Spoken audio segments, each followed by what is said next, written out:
Good morning, students. We are in the unit 4. Hope you are all fine. Last class में हमने motivation theory पढ़ा था. Motivation क्या होता है, उसका नेचर क्या होता है, ये सब हमने डिस्कस किया था. आज हम मोटिवेशन को थोड़ा आगे लेकर जाएंगे. आपके सिलेबस में एक और थ्योरी है मोटिवेशन का, that is Herzberg two factor theory. Before starting this, मैं एक ये चीज बताना चाहती हूँ. ये थोड़ा एक कॉम्प्लिकेटेड थ्योरी है. जैसे मैस्लो का नीड हायरार्की थ्योरी था, विच वाज वेरी सिंपल, कि एक बॉटम से लेकर टॉप तक हर एक इंडिविजुअल का नीड होता है. उसके अकॉर्डिंग जब एक नीड सेटिस्फाई होता है तभी आप दूसरे नीड पर जाते हैं. ठीक है. And that needs are divided into 5 categories. ठीक है. तो वो थोड़ा इजी कंसेप्ट था.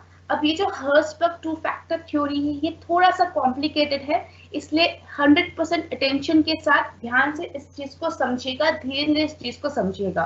ठीक है. हर्सबर्ग टू फैक्टर थ्योरी, जैसे ही नाम सजेस्ट कर रहा है, ये एक इकोनॉमिस्ट ने डिस्क्राइब किया था, डेवलप किया था, हुज नेम इज हर्सबर्ग. ठीक है. वो जो मैस्लो ने नीड हायरार्की थ्योरी क्रिएट किया था, डेवलप किया था, उसी का थोड़ा एक्सटेंशन है in the terms of job में मोटिवेशन, कैसे कोई एम्प्लॉय मोटिवेटेड होता है, उस चीज को एक्सटेंड किया था, उस कंसेप्ट को एक्सटेंड किया था हर्सबर्ग ने with his to factor theory. ठीक है. उसने क्या किया था, in the 1950s he conducted a motivational study on about 200 accountants and engineers employed by 11 firms in and around Pittsburgh, USA.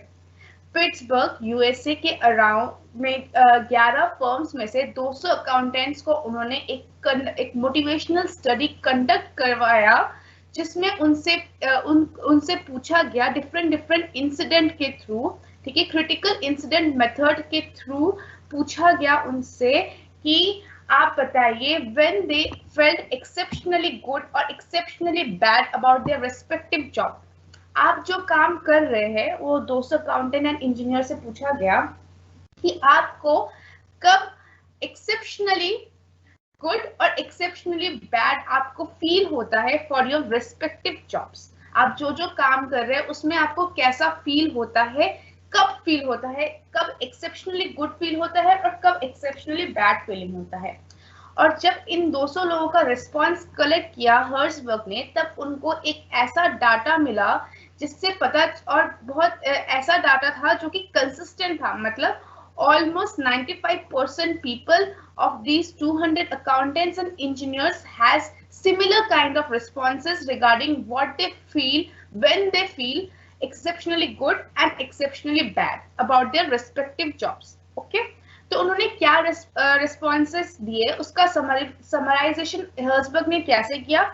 उन्होंने कहा कि responses are summarized by following two categories. 2 categories से responses को समराइज किया Herzberg ने. पहला category है reported good feelings were generally associated with job experiences and job content. जो गुड फीलिंग्स थे, जो 200 रिस्पोंडेंट्स थे, जो 200 अकाउंटेंट्स एंड इंजीनियर्स थे, जिनसे डाटा कलेक्ट किया गया थ्रू क्रिटिकल इंसिडेंट मेथड, उन्होंने ये बताया कि हम गुड फीलिंग्स हमारे अंदर एक पर्टिकुलर जॉब करते वक्त जो आता है, that is associated with job experiences and job content. जो जॉब एक्सपीरियंसेस होते हैं और जॉब कंटेंट है, उससे हमें गुड फीलिंग्स मिलते हैं एसोसिएटेड विद द जॉब. और उन्होंने साथ ही साथ ये भी बताया कि उनको bad feeling on the other hand कब जनरली एसोसिएट करते हैं, वो एसोसिएटेड विद द सराउंडिंग और the peripheral aspects of the job content. मतलब जो भी पेरिफिकल एस्पेक्ट्स है, जो भी सराउंडिंग एस्पेक्ट्स है, जो भी एनवायरमेंटल अदर फैक्टर्स है रिलेटेड टू अ जॉब, उनसे उनको एक बैड फीलिंग आती है. ठीक है. सो इस चीज को हर्सबर्ग ने एक थ्योरी में कन्वर्ट किया, एक मोटिवेशनल थ्योरी में कन्वर्ट किया, जिसको हम कहते हैं टू फैक्टर थ्योरी. उनमें से 2 फैक्टर क्या है, एक को हम कहेंगे हाइजीन और मेंटेनेंस फैक्टर, और दूसरे को कहेंगे हम मोटिवेटर फैक्टर. हाइजीन वर्ड थोड़ा अच्छे से समझिए. हाइजीन मतलब क्लीननेस रिलेटेड हाइजीन यहाँ पर नहीं बताया गया है। यहाँ पर वर्ड यूज किया गया है हाइजीन या फिर मेंटेनेंस। एक कार्य को मेंटेन करके रखने के लिए जो फैक्टर्स लगते हैं उसको मेंटेनेंस फैक्टर्स लगते हैं कहते हैं। इसको हम और आगे अच्छे से डिस्क्राइब करेंगे, इसको अच्छे से समझेंगे, लेकिन अभी ये समझना है कि हर्सबर्ग ने 2 फैक्टर थ्योरी डेवलप किया, प्रपोज किया, जिसमें 2 फैक्टर्स है, that is one is motivators and another is hygiene और मेंटेनेंस फैक्टर्स। ठीक है, बेसिकली इसको हाइजीन फैक्टर कहते हैं, लेकिन आपको मेंटेनेंस फैक्टर्स के अकॉर्डिंग ही समझना पड़ेगा। ठीक है, अब ये क्या होता है? ठीक है, this is the diagram of Herzberg 2 factor theory. यहाँ पर होता है एक मोटिवेटर फैक्टर जिसमें आते हैं achievement, recognisation, responsibility, work itself, advancement, personal growth. Whereas दूसरा फैक्टर क्या है हर्सबर्ग 2 फैक्टर थ्योरी में? That is your hygiene factor और मेंटेनेंस फैक्टर, जिसमें आते हैं आपके वर्किंग कंडीशंस, आपके सुपरवाइजर के साथ आपका क्या इंटरपर्सनल रिलेशनशिप है, आपके पीयर्स के साथ आपका क्या इंटरपर्सनल रिलेशन है, आपके सबऑर्डिनेट्स के साथ आपका क्या इंटरपर्सनल रिलेशन है, आपकी बेसिक सैलरी, कंपनी का administration, policies, rules, working condition, supervisor quality, these all are come under the hygiene factors or the maintenance factors। ठीक है, मेंटेनेंस फैक्टर्स क्या होता है? Maintenance factors are those factors which are necessary to maintain a reasonable level of satisfaction among the employees. ठीक है, एक ऐसा factor है हाइजीन फैक्टर और मेंटेनेंस फैक्टर जो कि एक जॉब को मेंटेन रखने के लिए, एक रीजनेबल लेवल ऑफ सैटिस्फैक्शन रखने के लिए अमंग द एम्प्लॉइज जरूरी होता है। ठीक है, their absence proved to be a strong dissatisfier। इसका बेसिक पॉइंट ये है कि अगर किसी ऑर्गेनाइजेशन में हाइजीन फैक्टर है तो उससे ज्यादा कोई फर्क नहीं पड़ता है एम्प्लॉयज को। ठीक है, उनसे वो मोटिवेट या डिमोटिवेट नहीं होता। लेकिन अगर हाइजीन फैक्टर नहीं है एक ऑर्गेनाइजेशन में, that will lead to a dissatisfaction, that is called a strong dissatisfier. अगर हाइजीन या मेंटेनेंस फैक्टर्स है ऑर्गेनाइजेशन में, फॉर एग्जांपल जैसे एक ऑर्गेनाइजेशन में एक अच्छा वर्किंग कंडीशंस है, एक अच्छे पॉलिसीज एंड रूल्स है, लेकिन वो तो है ही, तो इससे आपको ज्यादा कुछ फर्क नहीं पड़ रहा है ऑर्गेनाइजेशन में। आपको एक कांस्टेंट सैलरी मिलती ही है, 30,000 50,000 एक कांस्टेंट सैलरी मिलती ही है, तो इससे आपको ज्यादा कुछ फर्क नहीं पड़ेगा। लेकिन अगर ये नहीं है, that will lead to dissatisfaction. ठीक है, अगर नहीं मिलता है एक प्रॉपर वर्किंग कंडीशन, एक प्रॉपर पॉलिसीज एंड रूल्स, एक प्रॉपर बेसिक सैलरी, एक इक्वालिटी, आपके सबऑर्डिनेट्स, पीयर्स, इनके साथ एक अच्छा रिलेशनशिप नहीं है, इंटरपर्सनल रिलेशनशिप्स नहीं है, in the absence of these hygiene और maintenance factors, this will lead to the dissatisfaction level। ठीक है, their absence proves to be a strong dissatisfier। However, any increase in the presence of these factors above reasonable level will not lead to the extra satisfaction in the employees। For example, आपके organization में proper working conditions है, for example toilets बहुत clean है, maintained है। अब उस toilets में आपने ऑटोमेटिक वॉश बेसिन्स डाल दिया, आपने ऑटोमेटिक कोमोड्स डाल दिए, आपने ऑटोमेटिक हैंड सैनिटाइजेशन मशीन डाल दिया। ये सब डालने से आपको एक्स्ट्रा सेटिस्फैक्शन कुछ नहीं होगा। एक लेवल तक आपको hygiene factor, maintenance factor provide किया गया है, उससे आप सेटिस्फाइड है। अगर वो नहीं है, टॉयलेट्स नहीं है, तो आप डिससैटिस्फाइड होंगे। लेकिन टॉयलेट्स में या फिर वर्किंग कंडीशंस में या कुछ जो हाइजीन फैक्टर्स है, not particularly the word hygiene, maintenance factors have, that is salary, your interpersonal relationships with other people in the organization, इन सब में अगर absence है then you will be dissatisfied। अगर इसमें कुछ ज्यादा लेवल बन जाता है, इसका रीजनेबल लेवल से कुछ एक्स्ट्रा आता है, तो आप पर एक्स्ट्रा सेटिस्फैक्शन नहीं आएगा। ठीक है, इसका मेन वो एस्पेक्ट यही है। ठीक है, The presence of these factors at a satisfactory level presents job dissatisfaction and helps in maintaining status quo, but they do not provide motivation to the employees.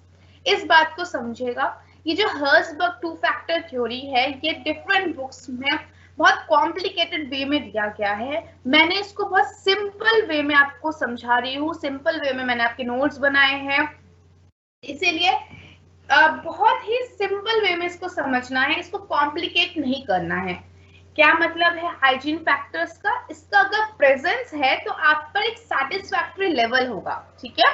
लेकिन अगर ये नहीं है, अगर हाइजीन फैक्टर्स, मेंटेनेंस फैक्टर्स आपको provide नहीं किया गया है एक जॉब में, that will gives you a dissatisfaction and आपका मोटिवेशन कोई प्रोवाइड नहीं करेगा. अगर किसी ऑर्गेनाइजेशन में हाइजीन फैक्टर्स है, you are not motivated with that. अगर टॉयलेट्स अच्छे हैं, आपके इंटरपर्सनल रिलेशनशिप्स अच्छे हैं, आपकी सैलरी ठीक है, सुपरवाइजर क्वालिटी भी ठीक है, पॉलिसीज एंड रूल्स भी है, 9 बजे आना है, 6 बजे चले जाना है, अगर इस टाइप की वर्किंग कंडीशंस है तो आप सेटिस्फाइड है, ठीक है.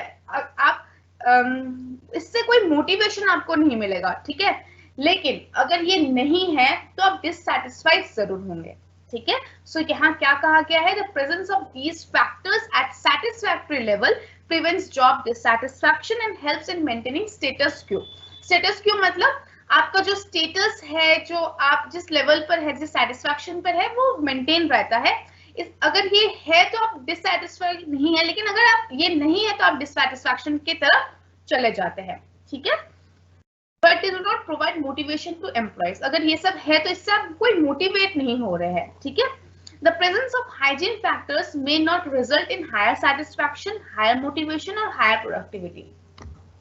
अगर आपके ऑर्गेनाइजेशन में ये जो मेंटेनेंस एंड हाइजीन फैक्टर्स है, जैसे proper working conditions, your interpersonal relationships with your peers, subordinates, supervisor quality, policies, rules, basic wage, salary, ये सारे जो हाइजीन मेंटेनेंस फैक्टर्स अगर प्रेवेलेंट है आपके ऑर्गेनाइजेशन में, तो इससे आपको कोई हायर सेटिस्फैक्शन या हायर मोटिवेशन या हायर प्रोडक्टिविटी नहीं मिलता है, ठीक है. So that is the Herzberg two factor theory regarding hygiene factors. Now we will discuss what is motivator factors.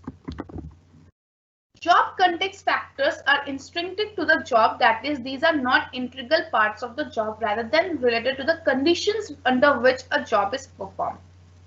अब हाइजीन फैक्टर्स को ही थोड़ा कंटिन्यू करते हैं, इसको थोड़ा और अच्छी तरह समझते हैं कि हाइजीन फैक्टर्स जो है वो एक्सट्रिंसिक टू द जॉब है, मतलब वो जॉब से अलग है, आउटसाइडर है टू द जॉब, वो जॉब के अंदर नहीं है, मतलब दैट इज separable, ठीक है. Hygiene and maintenance factors are separable with the job, ठीक है. अब जो काम कर रहे हैं उससे हाइजीन और मेंटेनेंस फैक्टर डिफरेंट है, ठीक है.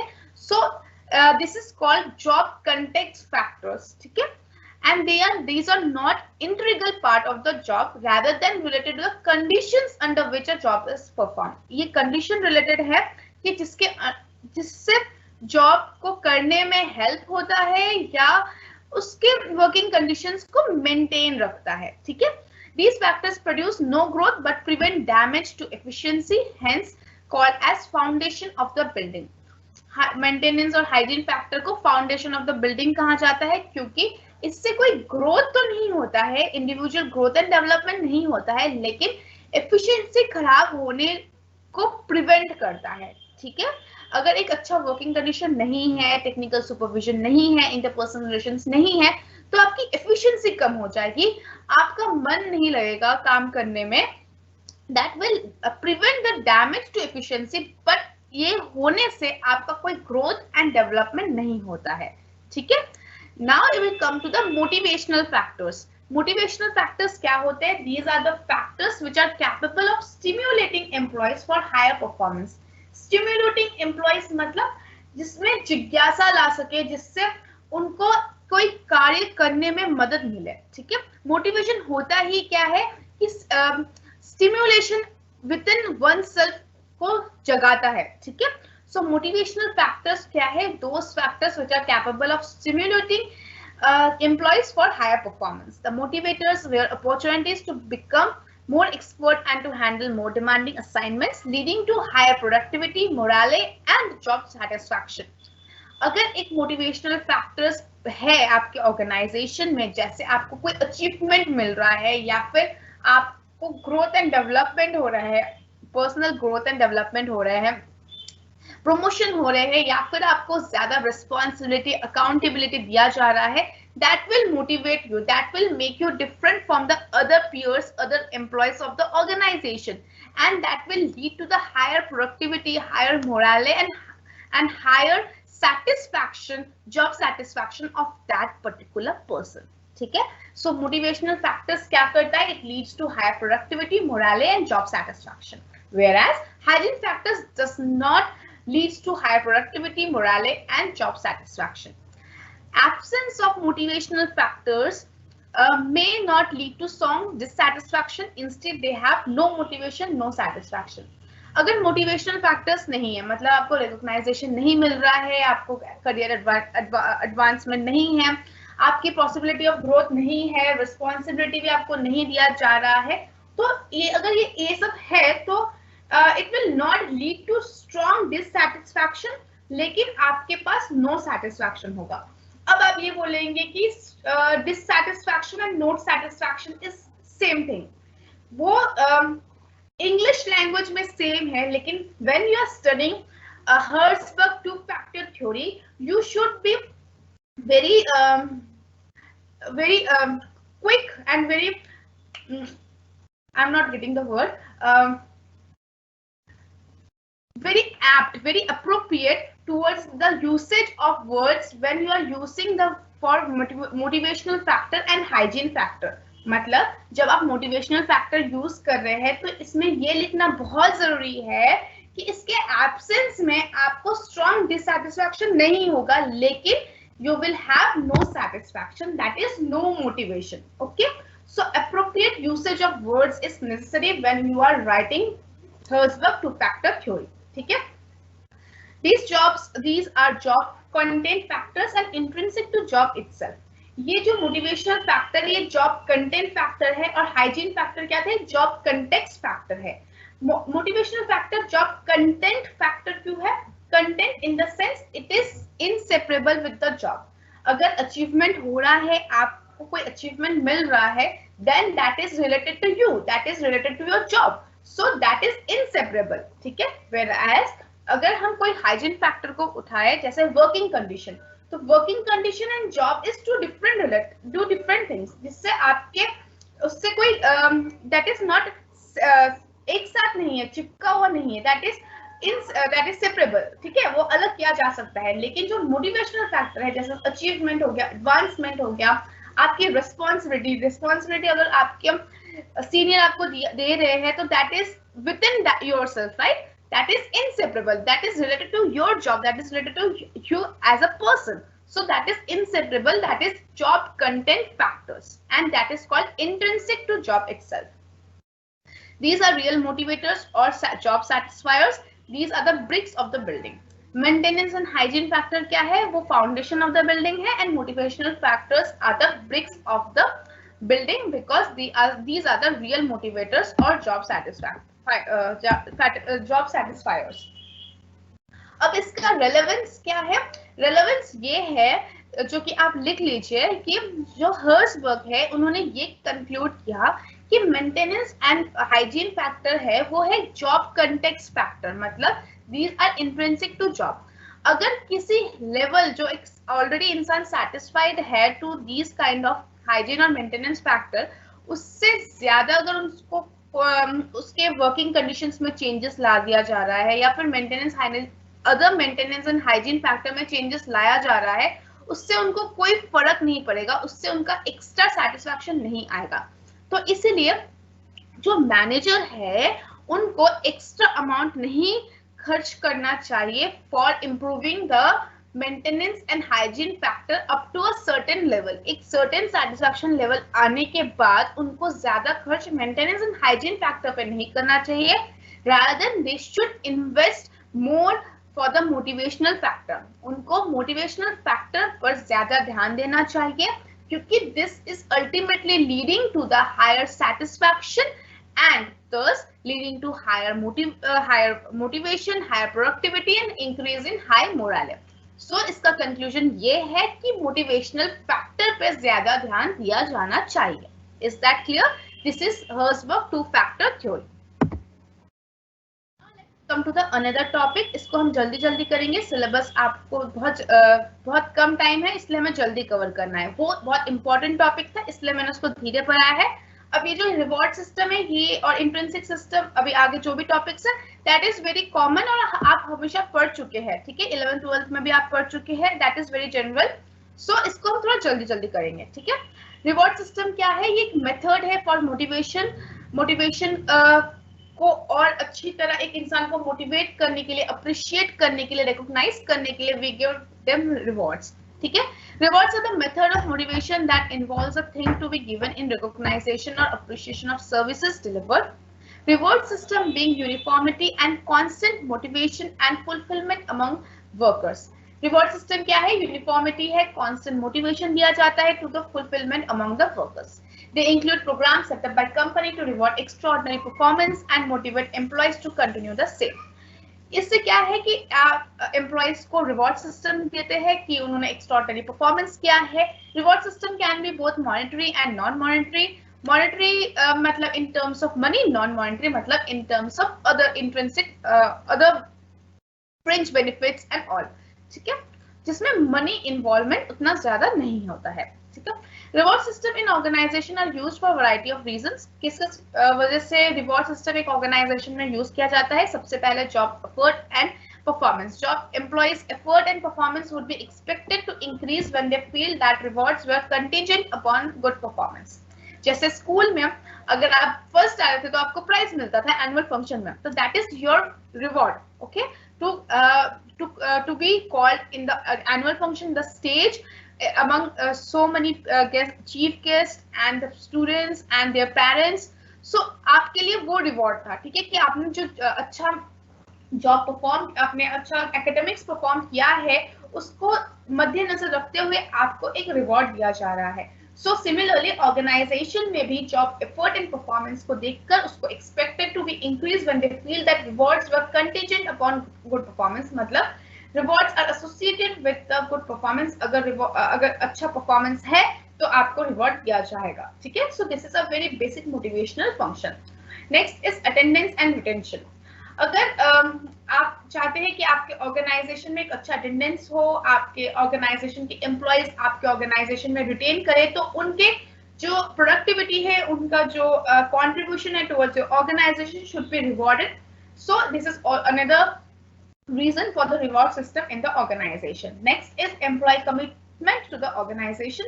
Reward systems influence employee commitment to the organization. अगर एक अच्छा proper reward system है, obviously you will be committed to a organization. मतलब अगर मैंने कोई अच्छा प्रोडक्टिविटी किया है, मैंने कोई ऑर्गेनाइजेशन का डील क्रैक करने में हेल्प किया है, मैंने बहुत एफिशिएंटली वर्क किया है और मुझे रिवॉर्ड नहीं दिया जा रहा है इन टर्म्स ऑफ मॉनेटरी और नॉन मॉनेटरी, तो मैं कमिटेड नहीं होंगी. मैं नेक्स्ट टाइम जब ऐसा कोई टास्क आएगा, जैसे कोई चैलेंजिंग टास्क आएगा, तो मैं सोचूंगी कि why should I put my extra efforts जब मुझे कोई रिवॉर्ड ही नहीं मिल रहा है.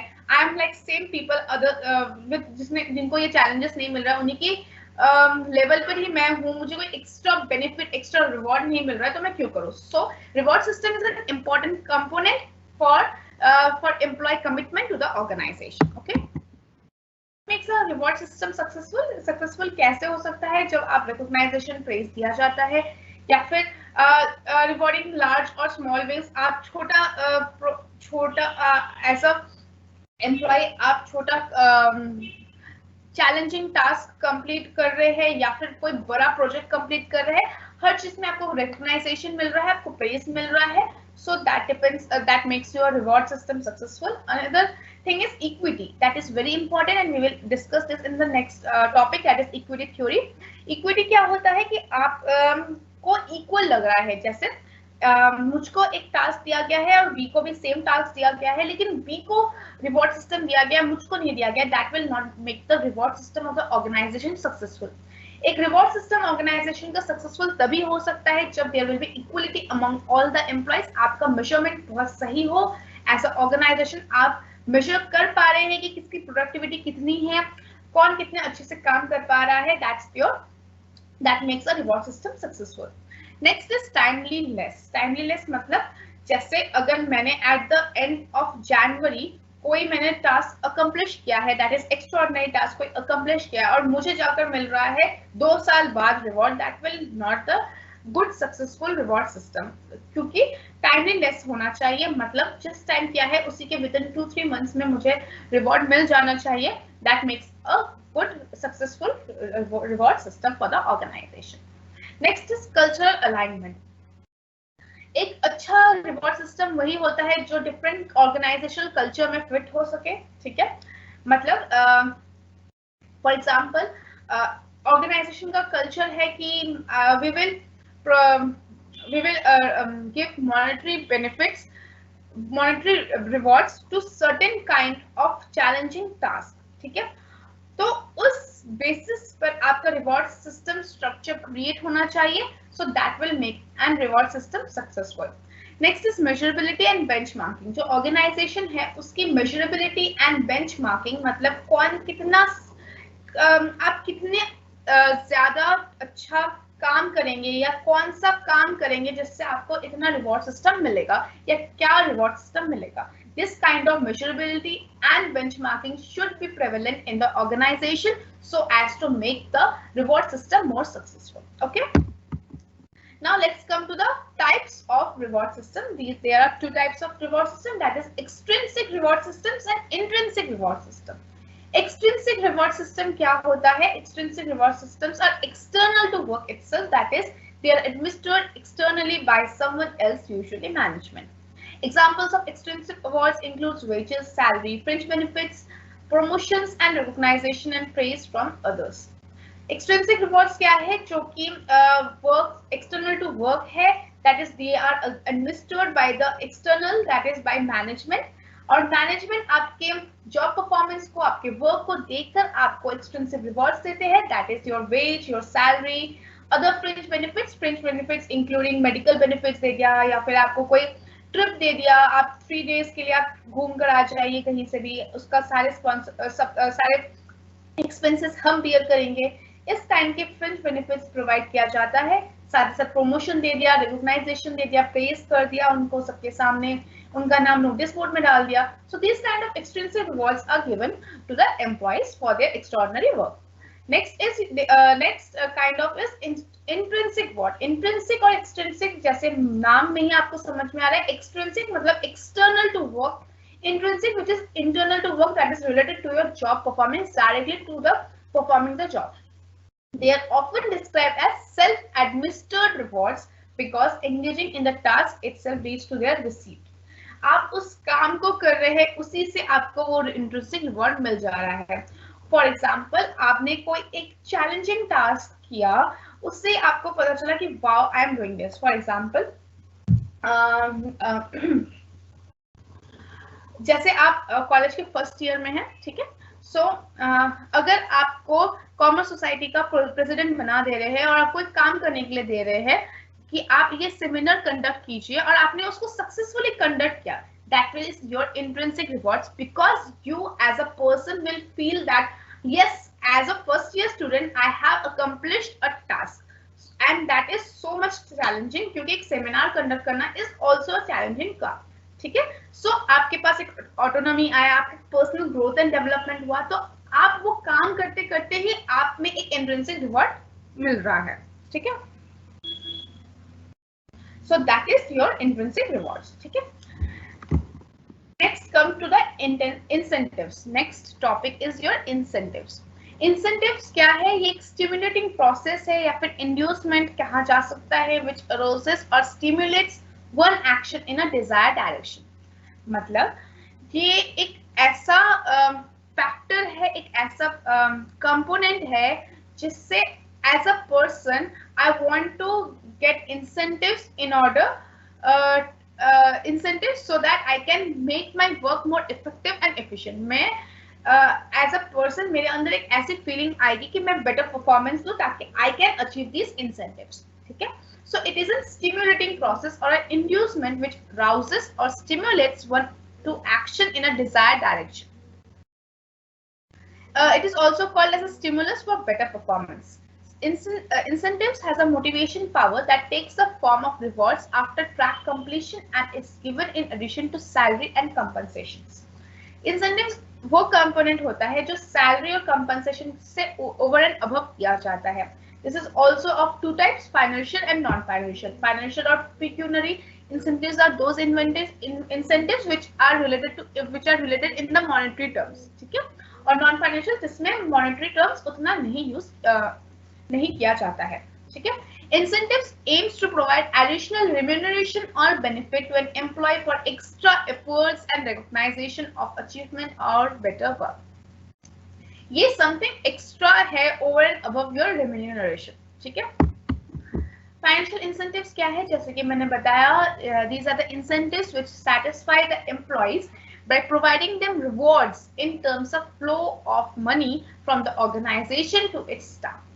Monetary rewards highly increase morale as the value of job rises in perception to the employees. Financial incentives क्या होता है, वो ऐसा incentives होता है in terms of rewards दिया जाता है, in terms of money दिया जाता है by the organization to the staff in terms of monetary, मतलब पैसों के पैसों के in the form of money, ठीक है, करेंसी उससे दिया जाता है फाइनेंशियल इंसेंटिव्स, ठीक है.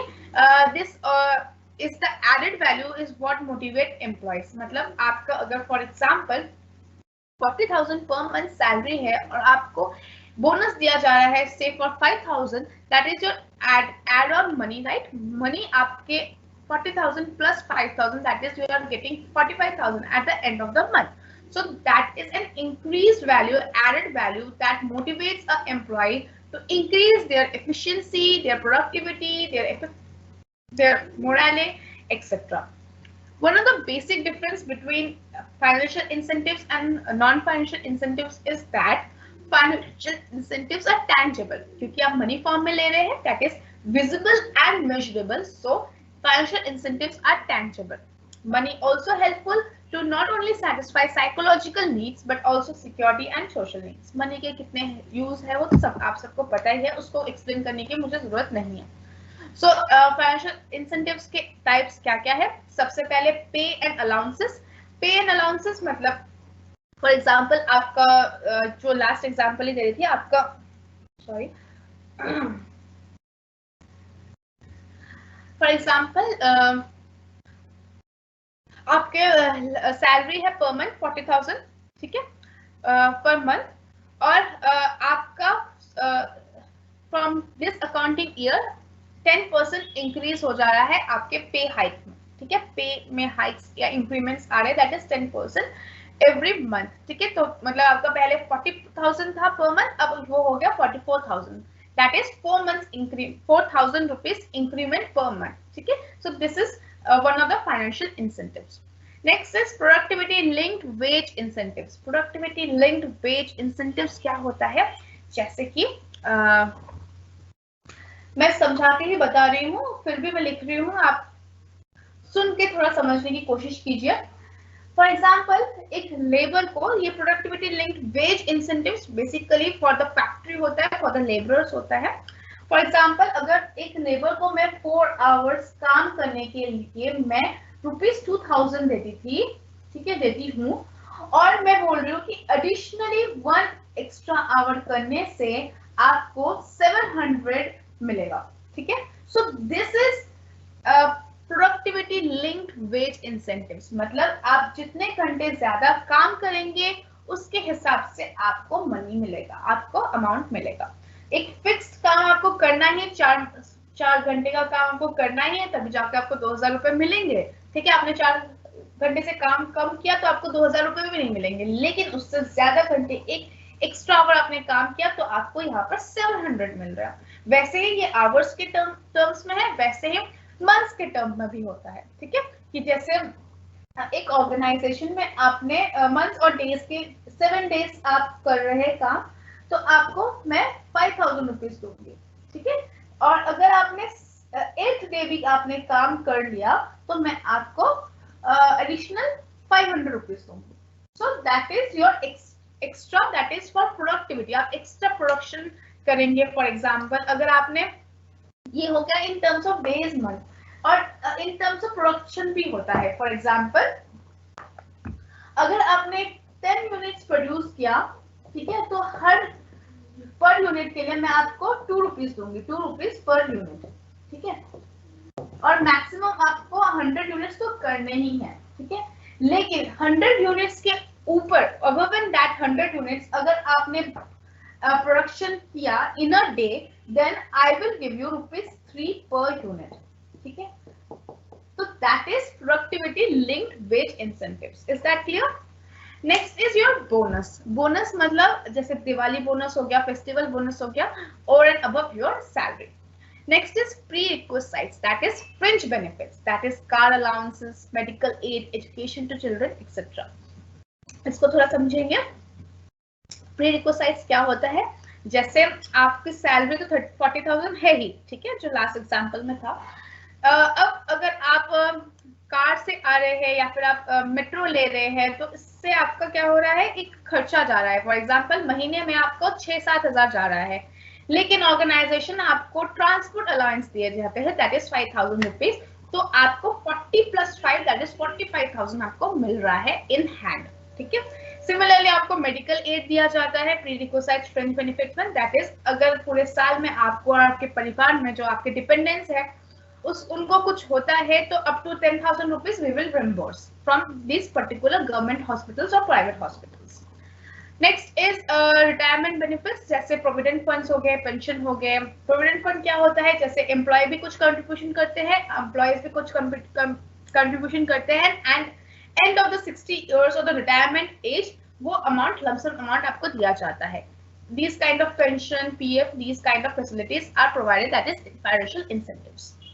Next kind is stock option और profit sharing। मतलब अगर मेरे ऑर्गेनाइजेशन में फॉर एग्जाम्पल 10 करोड़ से ज्यादा प्रॉफिट हो रहा है इन अ पर्टिकुलर ईयर, ये मेरा कंपनी का प्रोविजन है, then I will give 1% profit to 0.1% profit to the employee, that is also amounted to 1 lakh rupees, 1,10,000 rupees, जो भी कैलकुलेशन है उस हिसाब से आ जाएगा, ठीक है। सो एक प्रॉफिट शेयरिंग परसेंटेज मिल रहा है, that is also financial incentives, ठीक है। स्टॉक ऑप्शन भी another type of financial incentives है, जहां एम्प्लॉइज को कंपनी के शेयर्स दिए जाते हैं। अब shares at a cheaper rate, मतलब अगर मार्केट प्राइस ₹10 है तो एम्प्लॉइज को एट ₹4 प्रोवाइड किया जा रहा है पर शेयर, ठीक है। So these are the types of financial incentives. Now let's come to the non-financial incentives. Non-financial incentives जहां पर much financial commitments नहीं होता है on the part of organization. They do not add money income to those who receive them, but they are intangible in nature. Intangible क्योंकि वो visible नहीं है और measurable नहीं है। Different types of non-financial incentives क्या है? सबसे पहले job security. आप secured है कि yes आपका job permanent है, आपको कोई निकाल नहीं पाएगा इस ऑर्गेनाइजेशन में, जैसे गवर्नमेंट ऑर्गेनाइजेशन में होता है, that is a non financial incentive, job security है। अनलेस एंड अनटिल आप कोई बहुत गलत काम कर रहे हो, चोरी कर रहे हो, आपको गवर्नमेंट ऑर्गेनाइजेशन से नहीं निकाला जाता है as such. So that brings a motivation, loyalty and job engagement. Next is job enrichment. Enrichment मतलब आपकी रिस्पॉन्सिबिलिटीज, आपकी डेजिग्नेशन, ये सब इंक्रीज हो रहा है, कर रहे हैं, तो that is also a motivating factor, that is also an incentives, ठीक है। आपको प्रमोशन दे रहे हैं, आपकी रिस्पॉन्सिबिलिटी इंक्रीज कर रहे हैं, that is also a non financial incentives, ठीक है।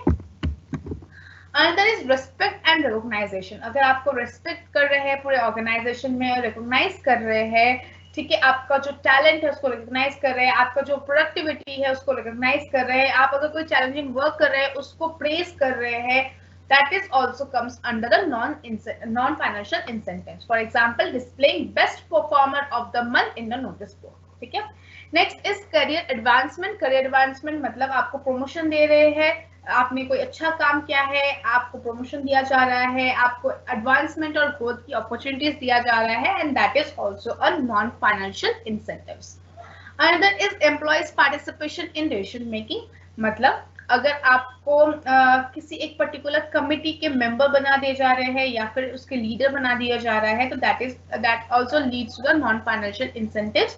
जैसे मैनेजमेंट कमेटी हो गया, लाइब्रेरी कमेटी हो गया, वर्क कमेटी हो गया, वहां पर एक पर्टिकुलर कमेटी क्रिएट कर दिया जा रहा है जहां पर आप पूरा डिसीजन मेकर है, so that is also an incentive that also gives you a motivation that yes, I have some responsibility, yes, I can also do something, so that will also lead to the motivation, and this kind of component is known as non-financial incentive. ठीक है, आप सभी का एक question होगा कि reward और incentive में क्या डिफरेंस होगा। So before that I have written that. ठीक है, बेसिक डिफरेंस ये है कि टाइमलाइन में डिफरेंस होता है। सबसे पहले कि incentives, companies offer incentives before work starts and offer ends and offer rewards after the work is completed. मतलब आपको ट्रैवल अलाउंसेस, कार अलाउंसेस, ये सब इंसेंटिव्स जो फाइनेंशियल इंसेंटिव्स है वो आपके काम शुरू होने से पहले दे दिया जाता है। ठीक है, लेकिन रिवॉर्ड्स जो है वो काम कंप्लीट होने के बाद ही दिया जाता है। जब आपने कोई अच्छा चैलेंजिंग काम किया है, कोई टास्क अकम्प्लिश किया है, कोई इम्पॉसिबल टास्क अकम्प्लिश किया है, देन यू गेट रिवॉर्डेड। ठीक है, और भी डिफरेंसेस है वो आप पढ़ लीजिएगा। ठीक है, now let's come to the equity theory of motivation. ये भी एक डिफिकल्ट कंसेप्ट है। आज का क्लास थोड़ा डिफिकल्ट ही है क्योंकि सारे आज के टॉपिक्स थोड़े न्यू है आपके लिए, थोड़े डिफरेंट है आपके लिए, तो इस चीज को भी थोड़ा अच्छे से समझेंगे, इसमें भी थोड़ा टाइम देंगे। इस चीज को समझ लेने से आपके आगे भी बहुत काम आएगा। ठीक है, आगे जो भी आपके सब्जेक्ट्स आएंगे उसमें बहुत काम आएगा। तो इक्विटी थ्योरी ऑफ मोटिवेशन क्या है? इक्विटी जैसे आपको समझ में ही आ रहा है, इक्विटी मतलब इक्वालिटी। ठीक है, मतलब आप दूसरों से इक्वल समझ रहे हैं अपने आप को, आपको एक परसेप्शन हो रहा है कि yes I am equal with others, the organisation is treating as a equal person. ठीक है, so that is an equity theory. ये जो इक्विटी थ्योरी है, this is proposed by John Stacy Adams. ठीक है, यूजुअली एम्प्लॉयज की क्या tendency होती है to compare their job inputs with job outputs relative to others. वो उनकी क्या इनपुट है, उनकी क्या कंट्रीब्यूशन है टुवर्ड्स द ऑर्गेनाइजेशन, वो उसको, और ऑर्गेनाइजेशन उनको किस इन टर्म्स ऑफ कंपनसेशन और सैलरी क्या ऑर्गेनाइजेशन उनको आउटपुट दे रही है, उस चीज को कंपेयर करते हैं विद अदर एम्प्लॉयज की उस पर्टिकुलर एम्प्लॉय के इनपुट्स क्या है और ऑर्गेनाइजेशन उसको क्या आउटपुट दे रहे हैं, उस चीज को कंपेयर करते हैं। And when there is a similarity then it is a equity theory, that is equity, equality है। और अगर सिमिलैरिटी नहीं है तो that gives to tension, dissatisfaction, and that we will learn in the next slide, that is equity theory. Before that आपको ये समझना है कि इक्विटी थ्योरी ऑफ मोटिवेशन क्या है। It is the principle of balance और इक्विटी। ठीक है, ये एक ऐसा प्रिंसिपल है, बैलेंस और इक्विटी का प्रिंसिपल है। As per this theory, an individual's motivation level is correlated to his or her perception of equity, fairness, and justice practiced by the management. एक इंडिविजुअल तभी मोटिवेट होता है जब उसको लगता है कि यस, जो ऑर्गेनाइजेशन है वो एक फेयर जस्टिस ट्रीटमेंट कर रही है विद ऑल द एम्प्लॉइज। और वो चीज उनको कैसे पता चलेगा? Through the equity theory. ठीक है, the relation can be defined as employee perception of fairness to be positively correlated the motivational level. जितना एम्प्लॉय समझेगा, सोचेगा कि yes the organisation is fair, the organization has given justice to the all the employees, the organization has a equality behaviour towards all its employees, उतना ही एक employee motivate होगा for his or her work. ठीक है, similarly whether the perception of equity is low, employee morale also goes down. अगर perception कम है मतलब equity is low, मतलब उसको as an individual, as an employee ऐसा लग रहा है कि मेरे साथ अनफेयर ट्रीटमेंट किया जा रहा है, इनजस्टिस हो रहा है मेरे साथ, इक्वालिटी नहीं है ऑर्गेनाइजेशन में, then that will lead to a low morale of the individual. ठीक है, so what are the factors of equity theory, ठीक है, basically it is known as psychological calculation, ठीक है। आप साइकोलॉजिकली सोच रहे हैं कि किसका कितना क्या इनपुट है, किसका क्या आउटपुट है, देन उसको कंपेयर कर रहे हैं with your input and output, so that is the psychological calculation in the equity theory of motivation. So अब inputs क्या क्या है? Inputs को हम ऐसे समझेंगे in terms of contribution. As a individual, as a employee of this particular organization, मेरा क्या contribution है towards the organization. अब job input क्या क्या हो सकते हैं? मेरा experience, effort, knowledge and skills, ठीक है। मतलब मेरा एक्सपीरियंस 5 इयर्स का है और सामने वाला जिससे मैं कंपेयर कर रही हूँ उसका एक्सपीरियंस 10 इयर्स का है, तो उस इनपुट आउटपुट को हमें मेजर करना पड़ेगा कि एक्सपीरियंस देखकर हम कंपेयर कर रहे हैं कि इक्वालिटी आ रहा है कि नहीं, एफर्ट देखकर कर रहे हैं, नॉलेज देखकर कर रहे हैं, स्किल्स देखकर कर रहे हैं, what our inputs are in terms of contribution, ठीक है। Next comes factor of equity theory is outcome in terms of compensation. Organization हमें क्या दे रही है इन टर्म्स ऑफ कंपनसेशन, हमें कितना सैलरी दे रही है, हमें कितने चैलेंजेस रिस्पॉन्सिबिलिटी दे रहे हैं, रिकॉग्नाइजेशन दे रही है, प्रॉफिट बोनसेस क्या हमें दे रहे हैं, in terms of compensation we consider them as an outcome. Next is input output ratio. इसका नेक्स्ट फैक्टर है इनपुट आउटपुट रेशियो। हम आउटपुट और इनपुट को हम कंपेयर करते हैं and we come into an ratio. Next is A and B. A क्या है? Being the employee and B being the peers of equal character. A मतलब मैं खुद को कंपेयर कर रही हूँ और B मैं जिससे कंपेयर कर रही हूँ, that will consider as B, ठीक है। अब इस चीज को A B मैं क्यों बोल रही हूँ? क्योंकि इक्विटी थ्योरी के 3 परसेप्शंस होते हैं।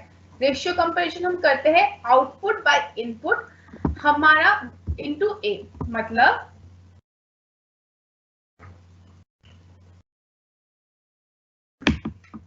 ऑर्गेनाइजेशन का क्या आउटपुट है टुवर्ड्स अस, ठीक है, बाय आवर इनपुट, ठीक है, हमारा एक्सपीरियंस क्या है, हमारा नॉलेज क्या है, हमारा स्किल्स क्या है, और output of the organization towards me, अगर मैं खुद से कंपेयर कर रही हूँ मेरे पीयर्स को, ठीक है, इनटू ए, मतलब मैं खुद से कंपेयर कर रही हूँ और इसको मैं देखूंगी कि ये ज्यादा है या कम है, किसके आउटपुट ऑफ जिससे मैं कंपेयर कर रही हूँ उसके आउटपुट से divide by the input of that person, मतलब उसका क्या एक्सपीरियंस है, उसका क्या नॉलेज है, उससे मैं कंपेयर करूंगी and B is that particular person, ठीक है। So output of A by input of A that is me, ठीक है, उसको मैं कंपेयर करूंगी किससे, output of that particular person जिसको मैं कंपेयर कर रही हूँ with the input of that particular person. Output input क्या है? आउटपुट उस पर्टिकुलर पर्सन को ऑर्गेनाइजेशन क्या कंपनसेशन दे रही है, क्या सैलरी दे रही है, क्या रिस्पॉन्सिबिलिटी दे रही है, इसको इन टर्म्स हम मेजर करेंगे। और इनपुट क्या है? एक पर्टिकुलर इंडिविजुअल की क्या एक्सपीरियंस है, क्या एक्सपीरियंसेस है, क्या एक्सपीरियंसेस है, क्या स्किल्स है, इनको मेजर करेंगे, ठीक है। So these are comes under 3 situations. इस सिचुएशंस को पढ़ने से पहले we will get to the assumptions of equity theory. Assumptions क्या है? The theory demonstrates that the individuals are concerned both with their own rewards and also with others' rewards get in their comparison. जो हर एक इंसान compare हर एक इंसान से करता है, which is for me as a person is very wrong, ठीक है। ऐसे कंपेरिजन नहीं करने चाहिए, लेकिन ह्यूमन टेंडेंसी है कि वी कंपेयर विद अदर्स कि उनको कितना इंसेंटिव्स मिला है, उनको कितना रिवॉर्ड मिला है, इक्वलिटी है या नहीं, we compare always about that, ठीक है। सो assumptions क्या है कि इंडिविजुअल ये करते ही है। Next assumption is employees will expect a fair and equitable return for their contribution to their jobs. हर एक इंडिविजुअल, हर एक एम्प्लॉय ये चाहेंगे कि उनको एक फेयर और इक्विटेबल रिटर्न मिले for their contribution to their jobs. Next is employees decide what their equitable return should be after comparing their inputs and outcomes with those of their colleagues. ये equity theory जो मैंने अभी पहले slide में दिखाया था कि कंपैरिजन करने के बाद एम्प्लॉय ये सोचते हैं कि उनको कितना इक्विटेबल रिटर्न मिलना चाहिए as compared to the peers or other colleagues of the organization. Another assumption of equity theory is that employees who perceive themselves as being in an inequitable position will attempt to reduce the inequity either by manipulating inputs or outcomes psychologically, by directing, altering inputs or outputs, or by quitting the organization. अब जो employees को लगेगा कि वो inequitable position में है, मतलब उनके साथ इक्वालिटी नहीं किया जा रहा है, वो क्या करेंगे? इधर they try to reduce their inputs, मतलब मैनिपुलेट करना चाहेंगे इनपुट्स को, जो नॉलेज स्किल्स है वो जितना दे रहे हैं ऑर्गेनाइजेशन को, उसको चेंज करने की, ऑल्टर करने की कोशिश करेंगे, या फिर आउटपुट को ऑल्टर करने की कोशिश करेंगे, या फिर ऑर्गेनाइजेशन को छोड़ देंगे. These are the assumptions of equity theory. When you have to answer about equity theory in your exam, you have to write these assumptions in the equity theory. ठीक है?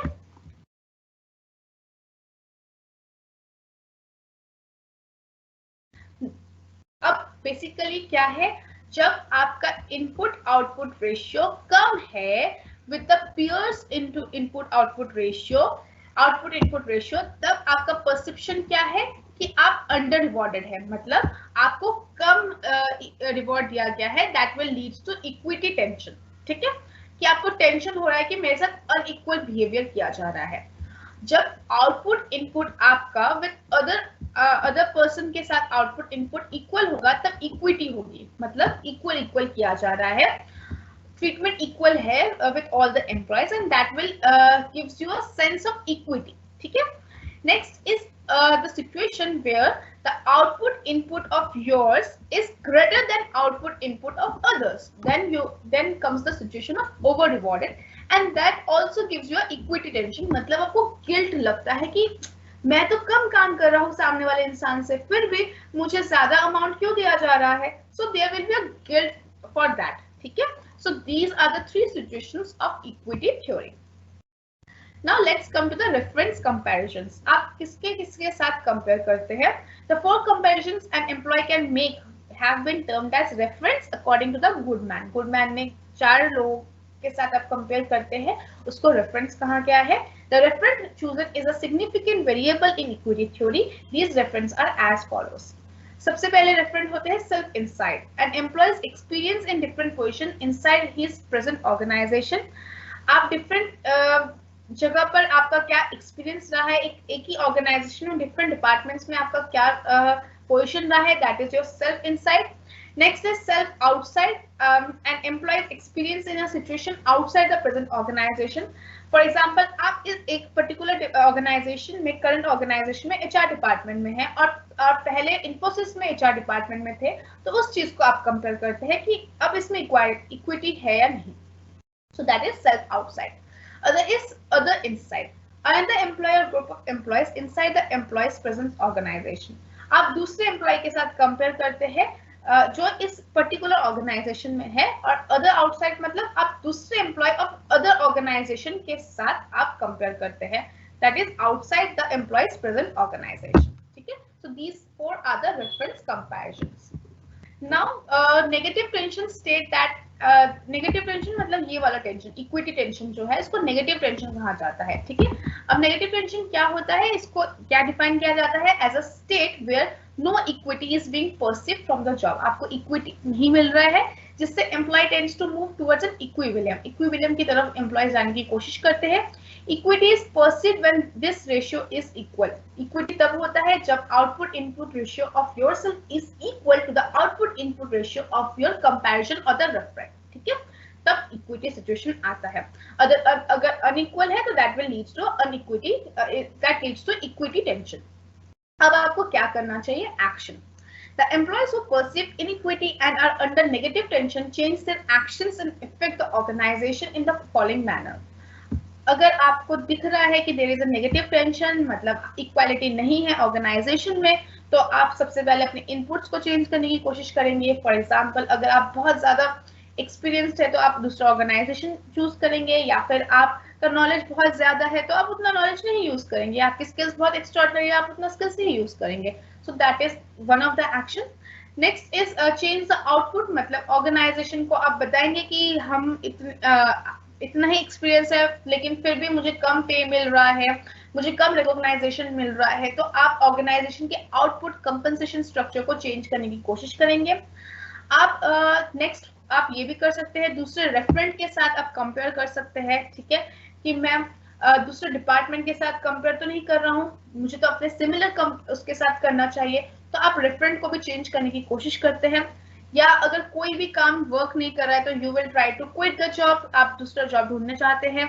या फिर आप अपने सेल्फ परसेप्शन को चेंज करते हैं कि no I am getting a good enough, मैं शायद गलत इनपुट आउटपुट डाल रहा हूँ, क्योंकि this is a psychological calculation, ठीक है, you can't compare the exact in quantitative terms, this is a qualitative theory, so you are doing a psychological calculation, तो आप अपने perception को change करने की कोशिश करेंगे या फिर आप दूसरे के perception को change करने की कोशिश करेंगे, जैसे X job is not as desirable as I earlier thought it was, मतलब कि ये जो HR वाला जॉब है वो इतना अच्छा नहीं है जितना मैं सोच रहा था पहले, तो आप अपने परसेप्शन या दूसरों के परसेप्शन को चेंज करने की कोशिश करेंगे, ठीक है।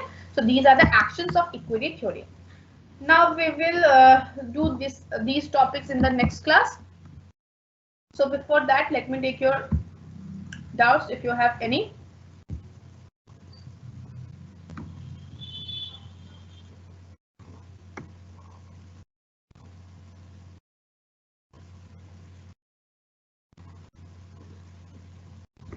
Good morning, everyone.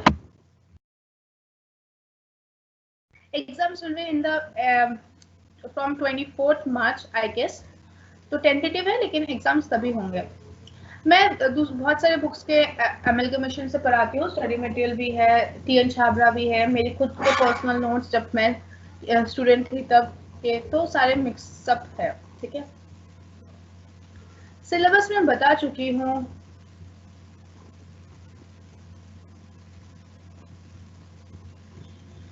Main difference between Maslow hierarchy and Herzberg hierarchy theory, Herzberg theory is Herzberg में दो फैक्टर्स को उसने डिस्क्राइब किया है, उन्होंने डिस्क्राइब किया है, एक हाइजीन मेंटेनेंस फैक्टर्स और एक है मोटिवेटर फैक्टर, और मैस्लो का सिर्फ एक मोटिवेटर फैक्टर था, ठीक है। सो मेन डिफरेंस तो यही आ जाता है, ठीक है। हर्सबर्ग जो है उन्होंने मैस्लो के जो थ्योरी है मोटिवेशन थ्योरी को और एक्सटेंड किया है और डेवलप किया है, ठीक है। So that is the main difference. आपके exams for sure online mode में ही होंगे।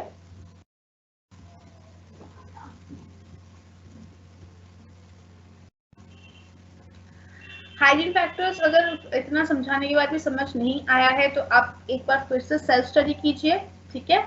उसके बाद भी नहीं आया है then we will take it in the last class, जब मैं रिवीजन करवाऊंगी तब मैं और बार समझा दूंगी, और अदरवाइज आपकी जो रिकॉर्डिंग्स है इस क्लास के वो आपको विद इन अ वीक आ जाएंगे, तो उसमें भी आप देखकर बार बार आप देख सकते हैं, उसको देख सकते हैं। फिर भी आपको डाउट है then you can ask me, okay Tanu. कुछ भी नहीं दिख रहा था क्या आपको? Already I have sent the PDFs of chapter notes 1 unit 1 and 2 जो मैंने PPT करा है उसमें unit 1 and 2 मैंने दे दिया है। 3 and 4 will be 4 अभी कंप्लीट नहीं हुआ है, 3 मैं दे दूंगी, 4 कंप्लीट होने के बाद ही मैं आपको प्रोवाइड कर पाऊंगी, ठीक है। मैंने प्रोवाइड कर दिया है ऑलरेडी व्हाट्सएप ग्रुप्स में। हर्सबर्ग टू फैक्टर थ्योरी, ठीक है, मैं फिर से क्योंकि सिलेबस बहुत ज्यादा है, यूनिट 5 भी आपको कंप्लीट करवाने हैं, मेरे पास और 3 और 4 क्लासेस बचे हैं आपके, ठीक है। लास्ट क्लास आपका 25 फरवरी को है, सो सिलेबस अभी बचा हुआ है, सिलेबस कंप्लीट होने के बाद ही मैं फिर से हर्सबर्ग थ्योरी आपको फॉर श्योर समझा दूंगी, ठीक है। रिटेंशन मतलब होता है एक ऑर्गेनाइजेशन में एक एम्प्लॉयज को रखना, ठीक है।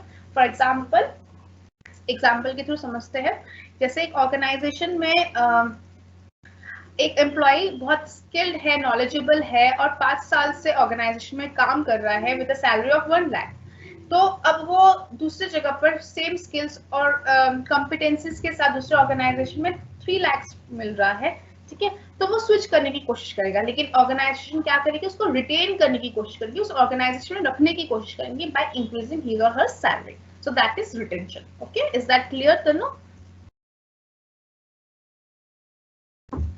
मोटिवेशनल फैक्टर क्या हम इंट्रिंसिक फैक्टर्स भी ऐड कर सकते हैं? You are talking about which motivational and which intrinsic factors? I am not getting your doubt clearly. ठीक है लावण्य, फिर से आप थोड़ा लिखिए किससे रिलेटेड आप बोल रहे हैं.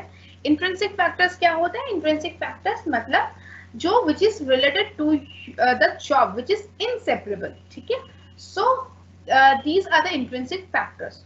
और motivational factors in Herzberg theory is related to the intrinsic factors. ठीक है, लेकिन hygiene and maintenance factors are related to the extrinsic factors. ठीक है, अगर आपका ये डाउट है तो इस यस, मोटिवेशनल फैक्टर्स और इंट्रिंसिक फैक्टर्स में ही आते हैं. ठीक है, तो जो मोटिवेशनल फैक्टर्स है these are the intrinsic factors that is inseparable with the job. Okay,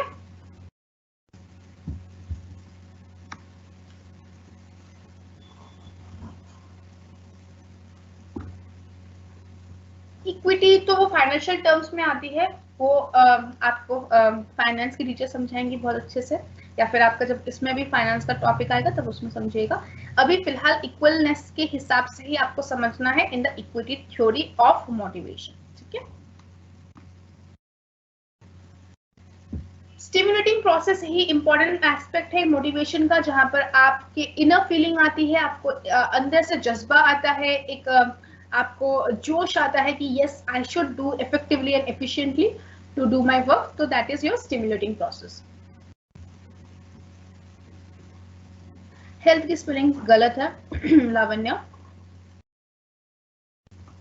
yes, you can add health insurance extrinsic reward में. ठीक है, what is extrinsic? Extrinsic reward में आप हेल्थ इंश्योरेंस ऐड कर सकते हैं. ठीक है, fringe benefits, that is extra benefits, that is prerequisites other and over and above your salary. ठीक है, जैसे कार अलाउंसेस हो गए, ट्रांसपोर्ट अलाउंसेस हो गए, मेडिकल फैसिलिटीज हो गए, LTC हो गया, लीव कंसेशंस हो गए. ठीक है, ये सब आपके फ्रिंज बेनिफिट्स में आता है. ठीक है, Parul and Manpreet, is that clear? Limitations of Herzberg theory है, बहुत सारे हैं. इसके वजह से बहुत सारे डिफरेंट थ्योरीज भी और डेवलप हुए, जैसे ओचीज XY थ्योरीज हुए हैं, बहुत सारे थ्योरीज हुए हैं डेवलप उसके बाद due to the limitations of Herzberg two factor theory. लेकिन लिमिटेशंस वगैरह आपके उसमें नहीं है, क्योंकि दूसरे थ्योरीज आपके उसमें नहीं है, सिर्फ 2 ही थ्योरीज है. सो सिलेबस आप पढ़ लीजिएगा, आपके बुक्स में होंगे, लिमिटेशंस पढ़ लीजिएगा, लेकिन मैं उतना ही पढ़ाऊंगी जितना सिलेबस में है, क्योंकि टाइम बहुत कम है. ठीक है, ओपन बुक मेथड थोड़ा मुश्किल इसलिए होता है क्योंकि आपको इन डेप्थ पढ़ना पड़ता है. जो भी आप पढ़ेंगे उसमें केस स्टडी रिलेटेड आता है, तो केस स्टडीज को थोड़ा पढ़ने की कोशिश कीजिएगा. मैं भी बहुत सारे एग्जाम्पल्स के थ्रू देती हूँ. केस स्टडी कुछ नहीं है, एग्जाम्पल्स ही है. एग्जाम्पल्स को ही वो दे देते हैं और एग्जाम्पल्स से आपको बताना पड़ता है कि कौन सा थ्योरी है या कौन सा वो टॉपिक है, उसके अकॉर्डिंग आपको लिखना होता है. बस इट इज दैट सिंपल. तो एग्जाम्पल्स अगर आप समझते हैं ड्यूरिंग द क्लास तो आपके लिए बहुत इजी है, एज सच डिफिकल्ट नहीं होगा. ठीक है, मैं 3rd यूनिट का दे दूंगी पीडीएफ. 4th यूनिट मैं तभी दे पाऊंगी जब ये यूनिट कंप्लीट होगा, जो कि नेक्स्ट क्लास में होगा, that is in Friday.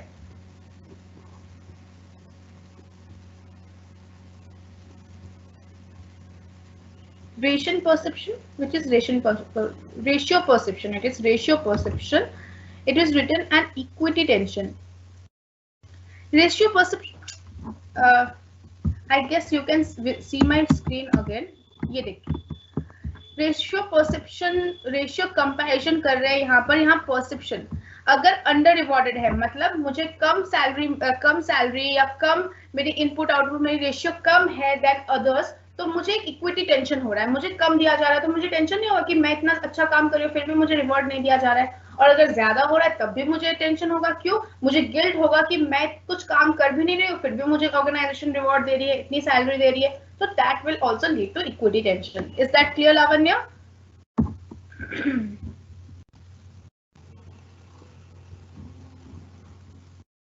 Fourth point. Okay. क्या बताया गया है कि employees who perceive themselves as being an inequitable position will attempt to reduce the inequity either by manipulating inputs और आउटपुट्स।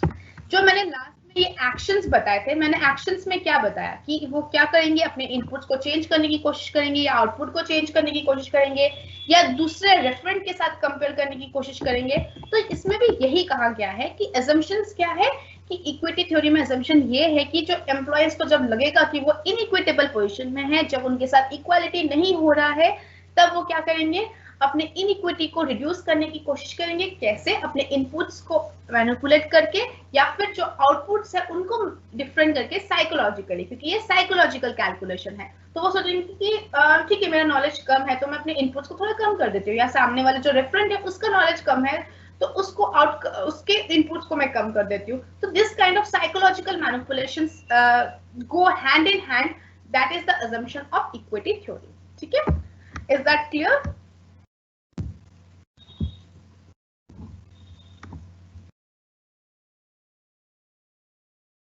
रेफरेंट कंपैरिजन मतलब किससे कंपेयर कर रहे हैं, वो आपके पीयर्स हो सकते हैं, दूसरे ऑर्गेनाइजेशन के पीयर्स हो सकते हैं, डिफरेंट डिपार्टमेंट्स के इंसान के साथ आप कर सकते हैं। तो दैट इज रेफरेंट कंपैरिजन, 4 लोगों के साथ आप कर सकते हैं।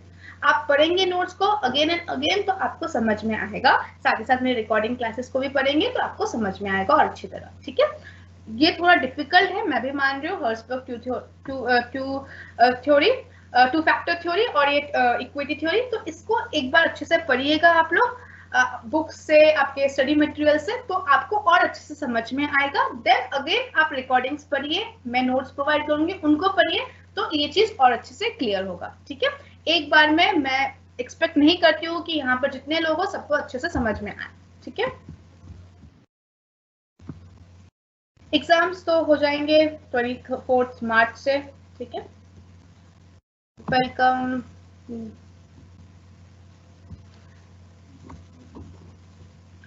10 इयर्स मैं प्रेफर नहीं करती हूँ as a teacher, even as a student मैंने कभी 10 इयर्स से नहीं पढ़ाई की है। आप रेफर कर सकते हैं लेकिन डोंट परचेज ओनली 10 इयर्स। ठीक है, फ्रेंच बेनिफिट्स मैंने पढ़ा दिए हैं।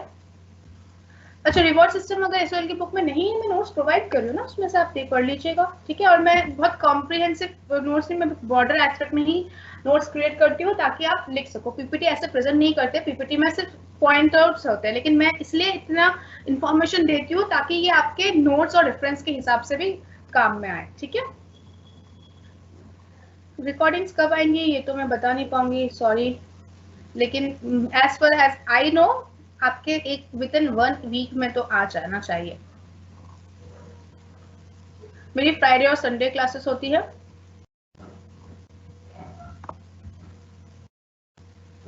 व्हाट्सएप ग्रुप्स में वॉलंटियर्स के थ्रू मैं सेंड कर देती हूँ। ठीक है, तो आप दूसरे लोगों से कांटेक्ट करने की कोशिश कीजिए तो आपको समझ में आ जाएगा। ठीक है, बाकी जो भी डाउट्स है मैं नेक्स्ट क्लास में करने की कोशिश करती हूँ। ठीक है, okay Lavanya, it's clear now. इसमें गिल्ट क्यों? क्योंकि आपको ज्यादा रिवॉर्ड मिल रहा है। फॉर एग्जाम्पल, आप और आपके फ्रेंड सेम मार्क्स ला रहे हैं, लेकिन आपको नहीं, सेम आपने पेपर लिखा है लेकिन आपको 100 दे दिया और आपके फ्रेंड को फेल कर दिया, तो आपको गिल्ट तो लगेगा ही ना कि मेरे साथ मुझे अनफेयर ट्रीटमेंट दिया गया है, मुझे एक्स्ट्रा ट्रीटमेंट दिया गया है। सो आपको गिल्ट लगेगा कि आपके फ्रेंड को सेम आपने पेपर लिखा है तो उन्होंने सेम चीटिंग करके किया है और आप उसको 0 मिल गया, आपको 100 मिल गया। So that will be a guilt. ठीक है, ऐसे समझिए। ठीक है, चीजों को लाइव एग्जांपल्स लेकर समझिए। ठीक है लावण्या,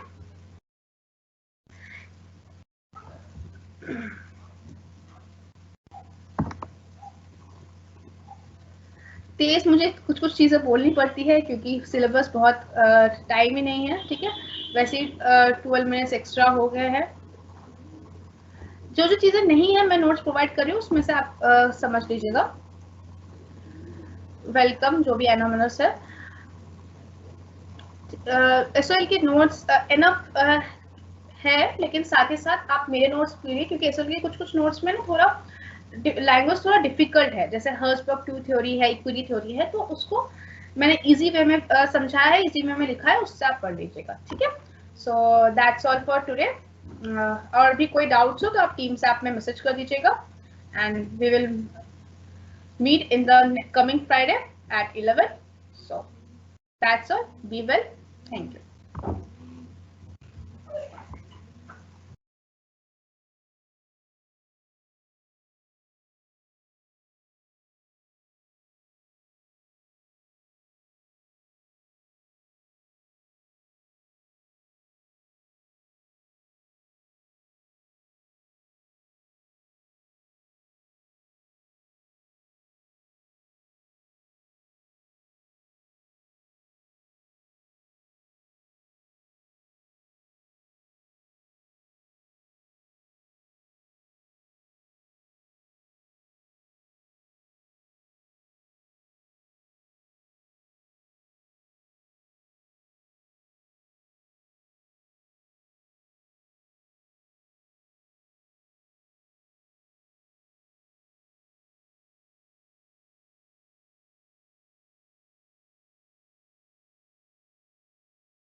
हेलो।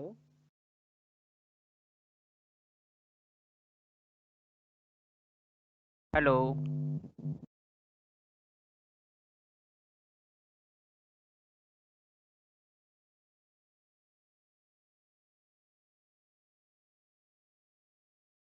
हेलो।